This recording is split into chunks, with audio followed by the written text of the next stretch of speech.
নমস্কার আমার প্রিয় ফ্যামিলি, সকলে কেমন আছো? সকলে সুস্থতা কামনা করে সকলকে সুপ্রভাত জানিয়ে আমার নতুন আরও একটি ব্লগে সবাইকে অনেক অনেক স্বাগতম। আশা করছি অনেক ভালো আছো, অনেক সুস্থ আছো, আর তোমাদের ভালোবাসায় আমরাও বেশ ভালো আছি। রানাঘাটের ছোট্ট একটা গ্রাম থেকে আমি দীপিকা আবারও নতুন আরও একটি ব্লগ নিয়ে চলে আসলাম। আশা রাখছি প্রত্যেক দিনের মতো আজকের ভিডিওটিও তোমাদের অনেক ভালো লাগবে। আর যদি ভালো লেগে থাকে একটা লাইক দিতে একদম ভুলো না, আর একটা কমেন্ট রেখে যেও। আর আরেকটু ভালো লাগলে একটু শেয়ার করে দিও, আর অবশ্যই কিন্তু চ্যানেলটাকে সাবস্ক্রাইব করে দিও। কথায় আছে মানুষ অভ্যাসের দাস। আমরা যেটা দুই একদিন করি সেটাই আমাদের জীবনে কিন্তু অভ্যাস হয়ে দাঁড়ায়। তেমনিও আমার জীবনে একটি অভ্যাস হলো ঠিক 5:30টার আগে ঘুম থেকে ওঠা। তো ঠিক 5:30টার আগে প্রত্যেক দিনের মতো একটা নিয়মিত অভ্যাসের মতো আজকেও ঘুম থেকে উঠে পড়েছিলাম। ঘুম থেকে উঠে টুকটাক বাসি কাজকর্ম যেটা থাকে, এখন তো ঘর ভাঙা পড়েছে আর এখন আমাদের বাড়িতে তেমন কোনো কাজকর্মও নেই। ওই উঠোন তো এমনিতেও নেই, আর এখন তো ঘর দুয়ার ঝাড় দেওয়া বলো, পুজো দেওয়া, মোছা, ওই সমস্ত কাজগুলো একদমই নেই। তবে জানো তো, সংসার করতে গেলে এই সমস্ত কাজের গুরুত্ব কিন্তু অনেকটা বেশি। আর এই সমস্ত কাজ কিন্তু যদি আমি না করি তাহলে মনেই হয় না যে সংসারে কোনো কাজ করছি বা সংসার করছি। তবে যাই হোক, সমস্যা মানুষের বলে কয়ে আসে না, আর কিছু কিছু পরিস্থিতি আমাদের এমন একটা জায়গায় নিয়ে আসে, ইচ্ছে না হলেও কিন্তু আমাদের সেই কাজগুলোকেই করতে হয়। ওই সকালে যা টুকটাক বাসি কাজকর্ম বলতে ওই একটুখানি উঠোন সেটা ঝাড় দেওয়া, আর সিঁড়িতে সামান্য একটু জলের ছিটা দেওয়া, আর যেটুকু ঘরের বাদ বাকি জায়গা আছে সেটুকুই ওই ঝেড়ে ঝুড়ে পরিষ্কার করে তারপরে কিন্তু ওই বাসি কাপড়টা চেঞ্জ করে হাঁটতে যাওয়া, আর হেঁটে এসে গপুকে ঘুম থেকে তুলে একদম রান্নাঘরে। আসলে আমাদের রান্নাঘরটাই যেন আমাদের অক্সিজেন, প্রাণ। রান্নাঘর ছাড়া যেন সকাল থেকে আমরা কিছুই ভাবতে পারি না। আমাদের দিনের শুরুটা যেমন রান্নাঘরে হয়, আর দিনের শেষটাও কিন্তু ওই রান্নাঘরে। বলতে পারা যায় যে আমাদের বাড়িতে যদি অনেকগুলো ঘর থাকে, তবুও তার মধ্যে প্রধান ঘর কিন্তু আমাদের ওই রান্নাঘরই। তার কারণ আমাদের সময় কি বলবো, সারাদিনের শুধু সময়টুকু নয়, সারা জীবনের যেন অর্ধেকের বেশি সময়টা কেটে যায় রান্নাঘরেই। যাই হোক, রান্নাঘরে ঢুকে প্রথমে সকলের জন্য গোলা রুটি বানিয়ে নিলাম, আর এদিকে দেখো মিস্ত্রিদের জন্য চা আর বিস্কিট। আর বাড়ির সবাই কিন্তু ওই গোলা রুটি দিয়ে চা খেয়েছিল। আর আমি কালকে ওই তোমরা দেখতে পেরেছিলে যে জিরে, জোয়ান, মেথি, মৌরি যেগুলো ভিজিয়ে রেখেছিলাম, তো সেই জলটা একটু হালকা ফুটিয়ে এখন দেখো সেঁকে নিলাম, আর এটাকেই কিন্তু চায়ের মতো সিপ সিপ করে খেয়ে নেব। সকালবেলা এরকম একটা ডিটক্স ওয়াটার কিন্তু আমাদের সারাটা দিনকে এনার্জেটিক করে তোলে। কারণ এইরকম একটা ডিটক্স ওয়াটার কিন্তু যেমন আমাদের মেটাবলিজমকে বাড়ায়, তেমনি কিন্তু সারা দিন আমাদের শরীরটাকে ফিট রাখতে সাহায্য করে। কারণ এইরকম একটা ডিটক্স ওয়াটার কিন্তু আমাদের গ্যাস, অম্বল অনেক কিছুর পক্ষেই প্রচণ্ড পরিমাণে উপকারী, আর যেটা কিনা আমাদের সারা দিনের একটা অ্যাক্টিভ এনার্জি দিয়ে থাকে। আর সবথেকে বড় কথা এইটা মেথি, জিরা বলো, এগুলোর মধ্যে এত পরিমাণে অ্যান্টিঅক্সিডেন্ট আর ফাইবার আছে, অনেকটা সময় কেমন যেন পেটটা ভরিয়ে রাখে। যাই হোক, এটা সকালবেলা নিয়ে তারপর এদিকে ভাত বসিয়ে দিলাম চাল ধুয়ে, আর ওদিকে কিন্তু ডালটাও বসিয়ে দেবো। আর এদিকে দেখো ভাতের মধ্যে একটু আলু আর পেঁপে সেদ্ধ দিয়ে দিলাম।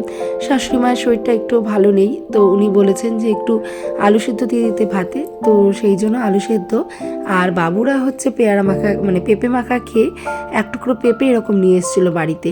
তো ওই পেঁপেটা না দুদিন ধরে রয়ে গেছে, তো আজকে ভাবলাম একটুখানি পেঁপেটা তোমার সেদ্ধ দিয়ে দিই। পেঁপেটা হয়তো দেখতে সাইজও অনেকটা বড়, কিন্তু পেঁপেটা না খুব কচি ছিল, আর পেঁপে সেদ্ধটাও খুব মিষ্টি মিষ্টি লেগেছিল, খেতে বেশ ভালো লেগেছিল। ওদিকে ভাত আর ডালটা বসিয়ে দিয়ে এদিকে দেখো টুকটাক সকালের যে চা আর রুটির যে বাসনপত্রগুলো ছিল সেগুলো মেজে নিয়েছি, আর এদিকে দেখো বিছানাটাকেও ঝেড়ে ঝেড়ে পরিষ্কার করে নিচ্ছি। আসলে আমাদের ঘরে আর কোনো কাজ থাকুক বা না থাকুক, এই বিছানা কিন্তু একদম পরিষ্কার করা চাই। কারণ দিন শেষে যতই আমরা ক্লান্ত হয়ে যাই না কেন, এই ক্লান্তির কিন্তু অবসান ঘটায় আমাদের এই বিছানাটাই। তাই বিছানাটাকে ঘরের অন্যান্য জায়গা হয়তো আমার নোংরা হয়ে আছে, তবে বিছানাটাকে চেষ্টা করি একটু ছেড়ে ছুড়ে রাখার, তার কারণ এই বিছানাটা যদি পরিষ্কার না থাকে তাহলে কিন্তু রাত্রে একদমই ঘুম আসবে না, আর ক্লান্ত শরীর কিন্তু আরও ক্লান্ত হয়ে যাবে। তাই আর যাই করি না কেন ঘরের বিছানাটাকে মানে ধুয়ে পরিষ্কার করে একটু ছেড়ে ছুড়ে রাখার চেষ্টা করি, যেহেতু ওই সারা দিন শেষে কিন্তু রাত্রিবেলা এই বিছানাটাতেই আমাদের ঘুমাতে হয়। আর ঘরে তো জানোই তোমরা, এক ফোঁটা জায়গা নেই, শুধুমাত্র এই বিছানাটুকুই।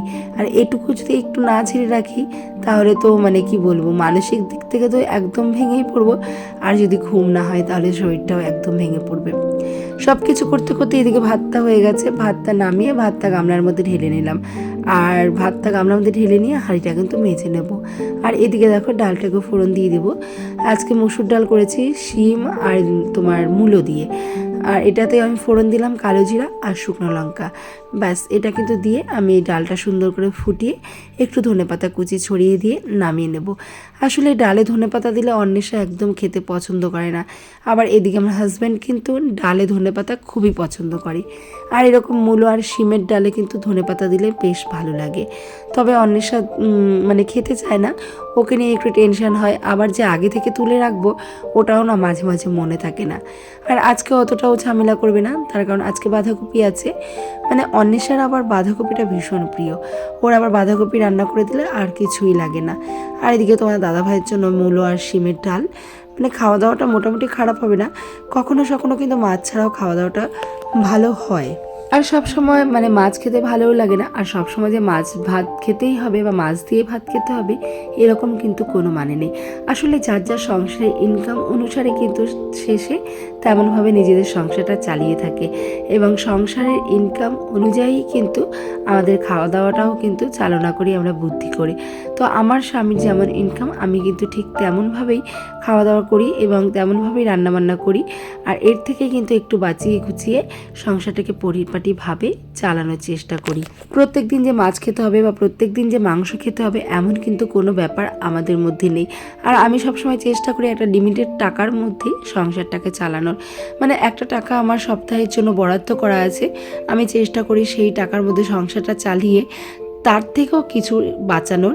আর তার জন্য কিন্তু আমি একটা লক্ষ্মীর ঘট আর কি ঘরে এনে রেখেছি, আমি কিন্তু ওখান থেকে 10 টাকা 20 টাকা বাঁচিয়ে লক্ষ্মীর ঘটের মধ্যে ফেলে রাখি, যেটা কিন্তু আমার বছর শেষে অনেকটা একটা মানে অনেক বড় একটা অ্যামাউন্টে দাঁড়ায়, আর সেটা কিন্তু আমি ভবিষ্যতে অনেক রকম কাজে লাগাতে পারি।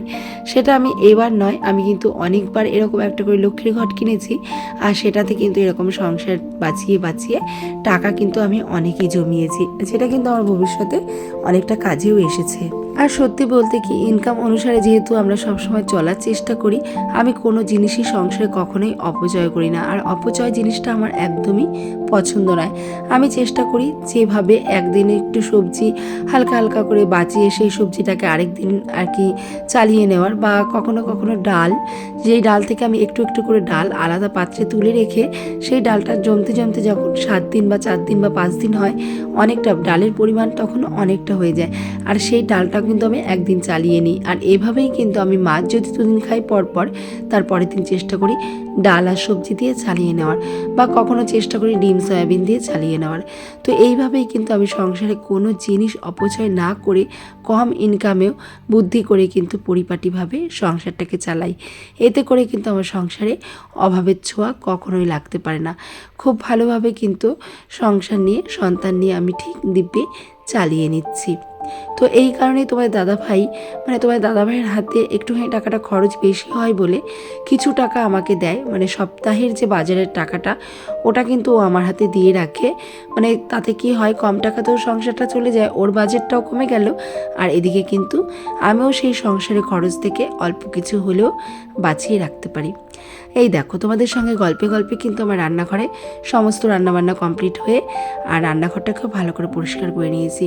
তারপর একটা আপেল খেয়ে স্নানে গেছিলাম। স্নান ধান করে ভাত খেয়ে এই দেখো বেরিয়ে পড়েছে পার্লারে যাওয়ার উদ্দেশ্যে। আর অনেক দিন পরে কিন্তু এরকম ভ্যানে উঠলাম, বেশ ভালোই লাগছিল। আর আজকে পার্লারে একটা আর কি ছোটো বুনু, আমার থেকেও ছোট, ওর নাম হচ্ছে তোমার যাই হোক আপাতত ভুলে গেছি, ও হ্যাঁ সুপ্রিয়া, এই তো ওকে দেখেই কিন্তু আমার মনে পড়ে গেল। তো সুপ্রিয়ার আজকে বার্থডে ছিল, এখানে এসে কিছুটা কাজ প্র্যাকটিস করার পর সুপ্রিয়া পার্লারে এসেছিলো। তো এখানেই আর কি আমাদের যে ম্যাডাম মানে দিদি সোমা, তো ও যে আর কি আমাদের পার্লারে কাজ শেখায় সেই বার্থডেটা আর কি সেলিব্রেশন করলো। তো একটা কেক এনেছিলো আর পার্লারে যারা কাস্টমার এসেছিলো, ছোটো ছোটো পুচকুরাও এসেছিলো, সবাইকে নিয়ে কিন্তু পার্লারে বেশ একটা জমজমাট বার্থডে সেলিব্রেশন হলো। তার মধ্যে আবার ফোন চালিয়ে কিন্তু আমরা একটু নাচানাচিও করে নিয়েছিলাম। তো ওর কত বছর পূর্ণ হলো এটাও আমি জানি না। তো সুপ্রিয়াও কিন্তু আমাদের সঙ্গে একসাথে কাজ করে, আমরা কাজ শিখি আর কি সবাই মিলেমিশে। আর যাই হোক, অল্পতেও যে অনেক খুশি থাকা যায় এগুলো কিন্তু এই ছোট ছোট আনন্দ বা ছোট ছোট খুশি না দেখলে আর কি বোঝা যায় না। হাজার হাজার টাকা খরচা করে কিন্তু বার্থডে সেলিব্রেশন হয়, আর সেখানে দেখো 250 টাকার একটা কেকেও কিন্তু অনেক মজা হয়েছিল। তো যাই হোক, বার্থডে সেলিব্রেশনটাও ভালো হলো। আর প্রচণ্ড ঠান্ডা পড়েছে বন্ধুরা, জানো তো, মানে একদমই ঘর থেকে বেরোতে পারছি না, আর প্রচণ্ড কুয়াশাও পড়ছে। যে মানুষ আমি কখনো মোজা পরিনি, এখন কিন্তু মোজা পরছি। যাই হোক, চলো, শীতে সবাই ভালো থেকো, সুস্থ থেকো। সবাইকে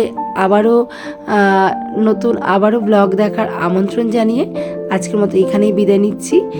চলো, সকলকে টাটা, সকলকে গুড নাইট। সবাই অনেক ভালো থেকো, সুস্থ থেকো। আবারও দেখা হবে নতুন আরও একটি ব্লগে।